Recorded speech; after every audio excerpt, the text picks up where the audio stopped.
It's about that time of night, folks. I've been streaming for about 10 hours now, and apart from slowly watching these votes trickle in, I don't have that much to say. But I'm going to say something anyway, and you all can consider this, I guess, the closing note on the stream. I've got to do some donos after, of course.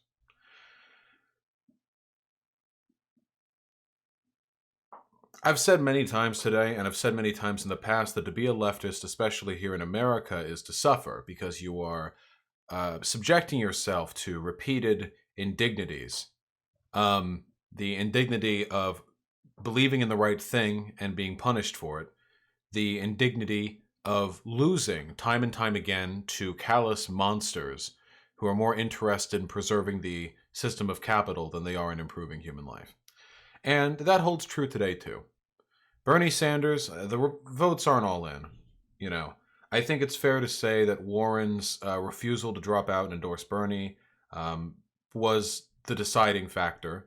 Or you could say Klobuchar and Pete dropping out and endorsing Biden, the other side of the coin, was the deciding factor. Both of them were very important in, determining the outcome of Super Tuesday, which hasn't been decided yet, mind you. There's still a lot of votes to be tallied, but I think it's safe to say that many of us were hoping for more in the Bernie Sanders campaign.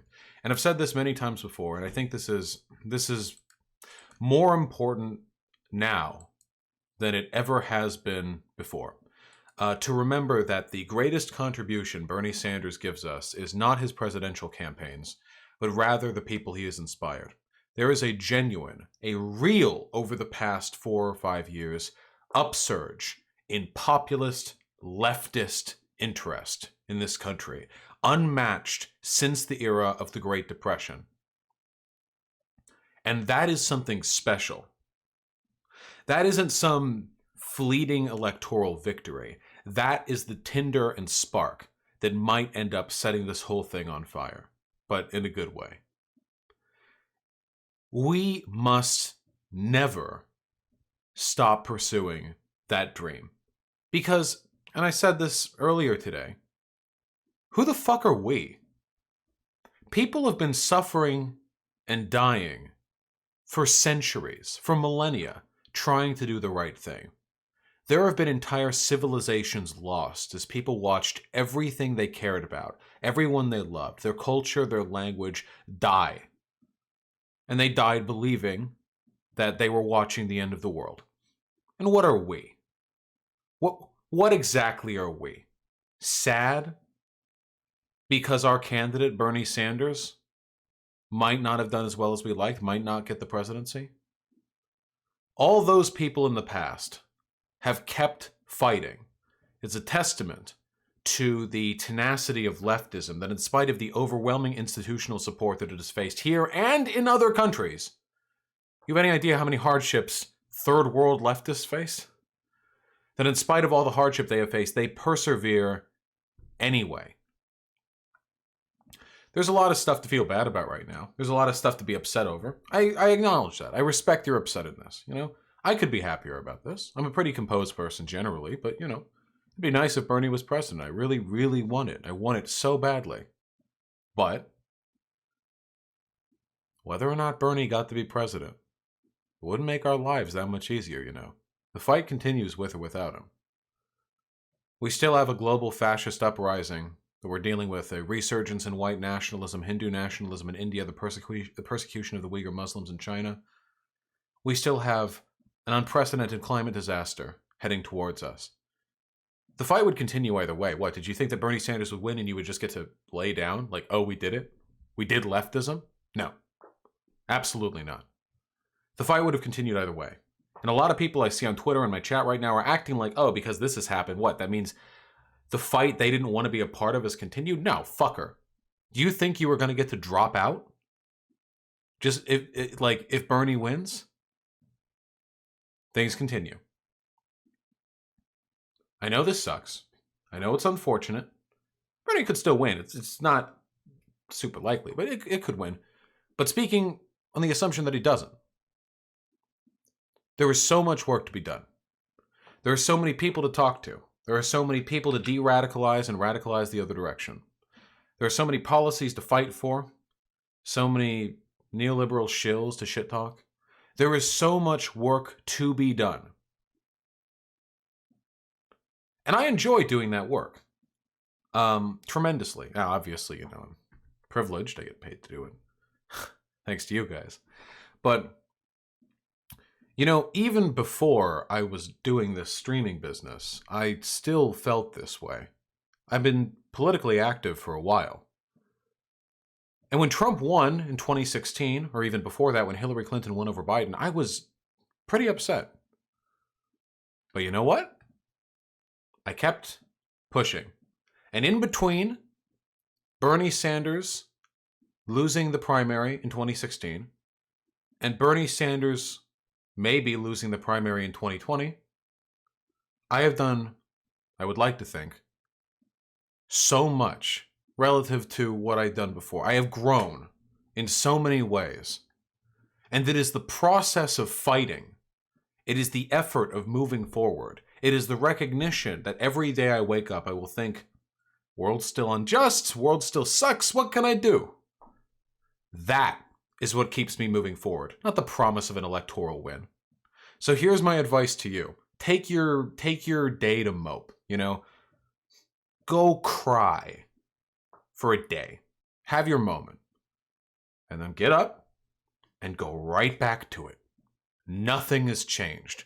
Bernie wins or loses, proletarian effort, the struggle continues. All right? That's it. You have your day, being super sad, and then you move on. Don't take the black pill. Don't get all fucking doomer. It smells like naivete when I see people like that, We've had socialists and anarchists and union bosses fighting and dying for leftism in the streets of this country for a century, more than a century. And I got really involved in politics back in 2018 when one YouTuber who didn't like SJWs led me to another YouTuber who did. And I really wanted Bernie to win, and now he doesn't. Now it's all over. Nah, come on. This is the tiniest slice of the pie. It's not done. We're not done. A lot of people act like just because they got into leftist politics in the past 4 years, that means the whole world suddenly clocked in, and that Bernie Sanders maybe not winning means that it's all going to clock back. No! Keep the fire burning. Keep going. You think you get out of this? No, you're in this till you're dead, son. You think you're going to die in a just world? You think you're going to you lay down at the ripe old age of 87, surrounded by your friends and family, knowing that you have left the world perfect and completely rid of injustice? No. But you can, maybe, if you're very lucky, if you're a very good boy or girl, Renby, lay on your deathbed at 87, surrounded by your friends and family, knowing that maybe the world isn't free of injustice, but you did your damnedest along the way. So none of this doomer shit, none of this black pill shit. If I survive 2016, you can survive 2020, okay? Stick together, make friends, don't spend all of your time online. The internet and Twitter are not the entire fucking apex of political discourse in this country. Make real friends, build communities, find people close to you, whether they be people you work with or go to school with or fucking whatever, you can build strong bonds with, even if Trump gets another win, even if Biden gets a win, even if the people we don't want to be in office are in office, those people will be with you. Build communities where you are. Yeah, join orgs or create organizations. Make YouTube channels. Join the Socialist Rifle Association. Join the International Workers of the World. Make efforts. Because all of this is shit you would have had to do even if Bernie Sanders had won. Get up, do what you need to do. Don't put all your fucking eggs in one basket. Trust me. Hey, listen, history is littered with the dejected bodies of leftists who placed all their hopes on an electoral result. Fucking come on.